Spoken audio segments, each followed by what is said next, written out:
Class 11th good morning all of you. Subject biology, chapter 2 biological classification and kingdom Monera. Previous video में discuss किया था nutrition in bacteria.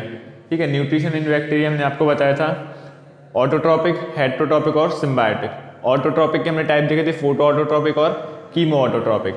Next उसके बाद हमने उसमें देखा था हेट्रोट्रॉपिक न्यूट्रिशन कैसे होता है और सिम्बायोटिक न्यूट्रिशन बैक्टीरिया में कैसा होता है। ये जो आपका न्यूट्रिशन वाला टॉपिक था ये हम प्रीवियस वीडियो में कंप्लीट कर चुके थे। Next today we have started most important topic of chapter 2 structure of bacterial cell. Chapter 2 का आपका सबसे ज़्यादा इंपॉर्टेंट टॉपिक है आपका स्ट्रक्चर ऑफ बैक्टीरियल सेल। इसमें हम पढ़ेंगे a typical bacteria show following structure. आपका एक जो बैक्टीरिया होता है, नॉर्मल हम बैक्टीरिया की बात कर दी इसकी, उसका स्ट्रक्चर कैसा है, उसमें कौन कौन से ऐसे कंपोनेंट्स होते हैं, कौन से पार्ट होते हैं, किस प्रोटीन का बना हुआ था, ठीक है ना, ये सब हम इस टॉपिक में डिस्कस करेंगे। तो फर्स्ट स्ट्रक्चर हम लेते हैं उसमें कैप्सूल और स्लाइम लेयर।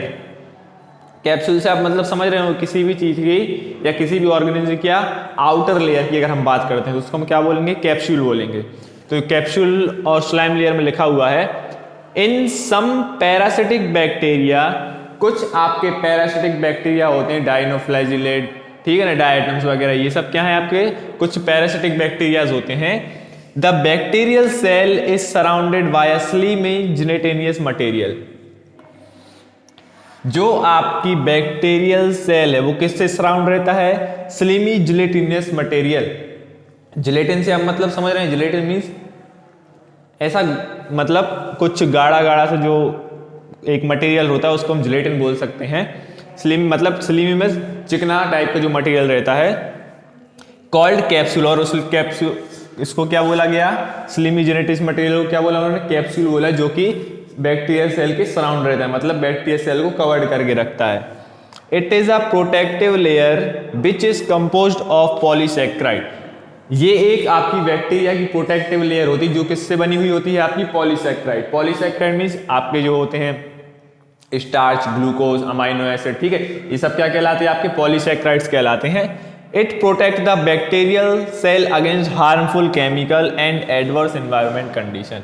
ये जो आपकी कैप्सूल है या जो प्रोटेक्टिव लेयर हम जिसको बोल सकती है, क्या करती है, बैक्टीरिया को हार्मफुल केमिकल से प्रोटेक्ट करती है from outside to inside and inside to outside. मतलब किसी हार्मफुल केमिकल का जो है वो आउटर से इनर ना जाए, मतलब बैक्टीरिया के सेल में वो केमिकल एंटर ना कर पाए। और environmental condition, adverse environment means ज़्यादा हॉट एनवायरमेंट हो जाता है या ज़्यादा कोल्ड एनवायरमेंट हो जाता है, ऐसे एनवायरमेंट क्या बोलते हैं, हॉट एडवर्स एनवायरमेंट कहते हैं। आया समझ में कैप्सूल और स्लाइम लेयर। तो ये आपकी जो बैक्टीरिया की सेल होती है इसकी जो सराउंडेड लेयर होती है, सबसे आउटर लेयर, उसको हम क्या बोल सकते हैं, कैप्सूल बोलते हैं, कैप्सूल लेयर, ठीक है। नेक्स्ट इसमें आपका स्ट्रक्चर है cell wall. Each cell has a rigid cell wall. अब जो इनकी सेल वॉल होती है, हर एक सेल वॉल कैसी होती है, रिजिड होती है। The rigidity is due to presence of murein और पेप्टिडोग्लाइकन। अब जो आपका बैक्टीरिया का सेल है उसमें रिजिडिटी क्यों होती है, किसके कारण होती है, क्यों, क्योंकि उसमें क्या प्रेजेंट रहते हैं, आपके म्यूरेन और पेप्टिडोग्लाइकन क्या रहते हैं, प्रेजेंट रहते हैं, ठीक है। The cell wall also contain some polysaccharide, amino acid and lipids. अब जो इनकी सेल वॉल होती है ये किसको कंटेन करके रखती है, कुछ पॉलीसैकेराइड को और कुछ अमाइनो एसिड, मतलब ये सब प्रोटीन के टाइप हैं, ये सब इसको कंटेन करके रखती है। थर्ड अगर हम बात करते हैं थर्ड स्ट्रक्चर की, इसमें फर्स्ट है आपका capsule, second cell wall, third है आपका plasma membrane. Protoplasm of bacteria is surrounded by lipoprotein membrane. जो आपका प्रोटोप्लाज्म है वो एक लिपोप्रोटीन मेम्ब्रेन से सराउंड रहता है। लिपोप्रोटीन मेम्ब्रेन को हम क्या बोल सकते हैं, plasma membrane. It lies just on inner side of the cell wall. ये कहां पर लाइज करती, लाइज मतलब कहां पर रहती है, तो ये आपकी कैप्सूल लेयर है, उसके नेक्स्ट बाद आपकी आती है सेल वॉल, और सेल वॉल की जस्ट बाद में कौन सी आती है, आपकी प्लाज्मा मेम्ब्रेन। ये आपकी 3 टाइप्स ऑफ लेयर रहती हैं, कैप्सूल रहती है first, cell wall, third membrane क्या रहती है, आपकी प्लाज्मा मेम्ब्रेन, ठीक है। आई तीनों में समझ में। अब इसमें फोर्थ देखेंगे हम। फोर्थ पॉइंट है आपका साइटोप्लाज्म, ठीक है ना। फर्स्ट हमने कंप्लीट किया capsule, second cell wall, third plasma membrane. Next fourth है आपका साइटोप्लाज्म। द कलरलेस, आप मीनिंग समझ रहे हैं यहाँ पे, कलरलेस मतलब कोई कलर ना होना, ट्रांसपेरेंट मतलब ऐसा पार्ट जिससे आप एक साइड से दूसरी साइड इजीली क्या कर सकते हो, देख सकते हो। Transparent dense mass of substance enclosed by plasma membrane। Plasma membrane क्या करती है, इसको एनक्लोज करके रखती है, किसको, साइटोप्लाज्म को। ये ऐसा स्ट्रक्चर है जिसमें ना तो कोई कलर होता है, ये ट्रांसपेरेंट होता है, जिसका मास कैसा होता है, dense mass of substance enclosed by plasma membrane. Other than DNA is called cytoplasm. मतलब डीएनए को छोड़ के जो प्लाज्मा मेम्ब्रेन किसको, साइटोप्लाज्म को एनक्लोज करके रखती है, उसको क्या बोलते हैं, हम साइटोप्लाज्म बोलते हैं। ठीक है, नेक्स्ट अगर हम फिफ्थ पॉइंट की बात करते हैं, न्यूक्लियोइड और incipient nucleus. Bacteria cell do not have one an organised nucleus. जो आपका बैक्टीरियल सेल है ये खुद अपने किसकी, बैक्टीरिया सेल ऑर्गेनाइज नहीं कर सकती है, न्यूक्लियस को ऑर्गेनाइज नहीं, ऑर्गेनाइज करना मतलब किसी चीज को बनाना। मतलब जो बैक्टीरिया सेल ये इनमें न्यूक्लियस जो होता है वो सेल प्रिपेयर नहीं होता है। Nuclear membrane and nucleus are absent. तो इसमें क्या होगा, जो इसकी न्यूक्लियर मेम्ब्रेन होगी और जो न्यूक्लियस होगा वो कैसा रहेगा, एब्सेंट रहेगा। Hence it is called nucleoid. इसलिए हम इसको क्या बोलते हैं, न्यूक्लियोइड बोलते हैं। क्यों, ना तो इसमें कोई वेल ऑर्गेनाइज क्या रहता है, न्यूक्लियस रहता है। अब अगर न्यूक्लियस नहीं रहेगा तो क्या होगा, ना तो न्यूक्लियस मेम्ब्रेन होगी और ना न्यूक्लियस रहेगा, मतलब दोनों एब्सेंट रहेंगे। तो दोनों एब्सेंट रहेंगे तो ऐसी प्रोसेस को हम क्या बोलते हैं, न्यूक्लियोइड बोलते हैं। There is one circular strand of DNA attached to the cell membrane at a point। अब इसमें एक स्ट्रैंड रहता है डीएनए का। आपने डीएनए का स्ट्रक्चर देखा होगा, ऐसा स्ट्रैंड रहता है डीएनए का स्ट्रैंड।